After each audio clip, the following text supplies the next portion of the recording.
Have you ever wondered when to use on, in, and at? Don't worry. In less than a minute, you'll learn an easy trick and hear a beautiful short story that will help you remember them forever. Let's make in, on, and at easy. Think of it like this: big, small and exact. Use in for big periods of time or larger places. For example, in June, in 2025, in the park. Use on for specific days, dates, or surfaces.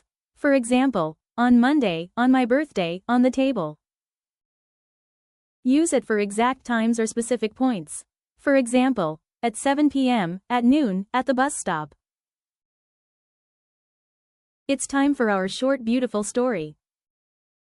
In June, a little girl named Emma planted a tiny flower in her garden. On Monday, she watered it with love. Every day, she looked at it at sunrise.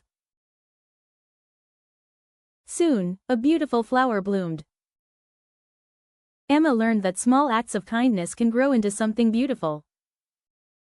Just like learning English, one small lesson at a time.